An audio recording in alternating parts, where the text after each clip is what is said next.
मैं आराधना आज फिर हाजिर हूँ एक नई कहानी लेकर। ये कहानी है जंगल की। जंगल में एक बार बहुत सूखा पड़ गया, एकदम बारिश नहीं हुई, हर तरफ से राई राई, बस सारे पशु पक्षी परेशान हो गए। पानी नहीं मिल रहा है, गर्मी भी बहुत थी।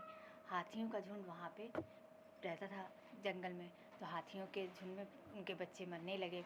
बहुत परेशान हो गए हाथी को। झुंड के जो सरदार थे उनसे जाके हाथियों ने कहा कि यहाँ पे तो हम लोग रहेंगे तो सब लोग एक एक करके मर जाएंगे, हमें कहीं चलना चाहिए जहाँ पानी हो। तो क्या हाथी के सरदार ने कहा कि हमने बचपन में एक कथा सुनी थी कि जंगल के बाहर एक ताल है, वहाँ पे कभी पड़ जाए सूखा पड़े तो भी पानी नहीं सूखता है, चलो हमें वही ताल ढूंढना चाहिए। तो हाथियों का झुंड चल पड़ा, सरदार आगे आगे, बाकी झुंड पीछे पीछे। वो जैसे ही बाहर निकले जंगल के बाहर, 4-5 दिन चलने के बाद वो पहुँच गए वहाँ पे उस ताल के करीब। और ताल के पास पहुँचे तो हाथियों में बहुत खुशी की लहर छा गई। सब हाथी उसमें घुस के नहाने लगे, अपना पानी वानी पीने लगे। मगर उनके चलने से, वहाँ पे जाने से, वहाँ खरगोशों का झुंड रहता था, खरगोशों का साम्राज्य था उस मैदान में, ताल के पास। तो वो हाथियों के आने से पैरों के तले बहुत से कुचल गए। खरगोश लोग बहुत घबरा गए, परेशान हो गए हाथियों को देख के। वो सोचे ये सब कहाँ से आ गया।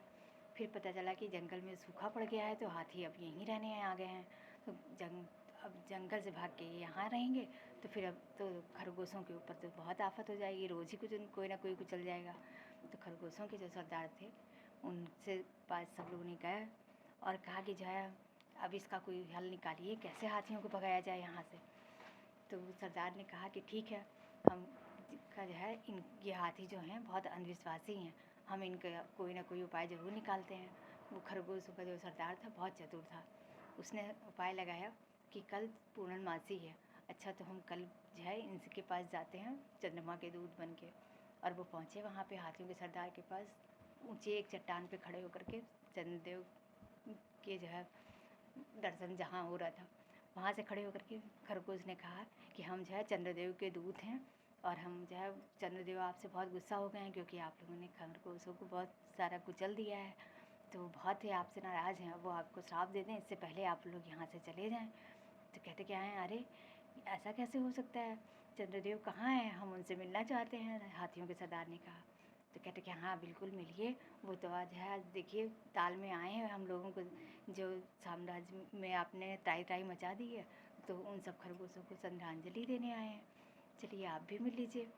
तो सरदार ने कहा चलिए हाँ मिलते हैं। तो जो है लेकर के गया चतुर खरगोश जो था उनको ताल के पास। उस दिन जो है पूर्णमासी था तो ताल में चंद्रमा पूरे पूरे दिखाई दे रहे थे, बिल्कुल जैसे शीशे में दिखाई देते हैं वैसे जो है दिखाई दे रहा था, एकदम साफ हो साफ पूरा गोल चंद्रमा। उसे देख के हाथी के ने देखा सरदार ने, तो कहते हैं हाँ चंद्रदेव हैं तो यहाँ पे। तो कहते हैं अरे आप उनके पास तो जाइए। सरदार खरगोश ने कहा कि पास तो जाइए तब तो पता चलेगा वो आपसे नाराज़ हैं कि नहीं है। तो उन्होंने कहा ठीक है। वो पहुँचे वहाँ पे और अपने सूंड से हाथी के सरदार ने वहाँ पे सूंड अपनी से छूना चाहा उन्हें, तो बस सूंड से हवा निकली और वो झिटक के इधर उधर बिखर के चंद्रमा की जो छाया थी वो बिखर गई। बस हाथी पर जो है बहुत तेज़ डर गया और वो डर के बाहर निकले, भाग आए। कहते क्या है, अपने झुंड के पास आके सरदार ने कहा कि लग रहा है सचमुच चंद्रदेव हमसे नाराज़ हैं, वो तो हमें देख के ही टूट के रूस्ट होके बिखर गए। चलो हम लोगों को यहाँ से जल्द निकल जाना चाहिए, नहीं तो वो हमें श्राप दे देंगे तो हमें कोई और संकट आ जाएगा। तो हाथियों के सभी हाथियों ने उनकी बात मान ली। रात बीता किसी तरह, सुबह होते ही सारे हाथी निकल गए, खरगोशों के ऊपर से सारे संकट चले गए। अफसर खरगोश बहुत खुश हुए। कुछ दिन बाद जंगल में भी पानी बरस गया, जंगल का भी सारा संकट मिट गया। इस कहानी का सार ये है कि अगर हमारा शत्रु हमसे बलशाली है तो हम उसे अपनी चतुराई से पछाड़ सकते हैं।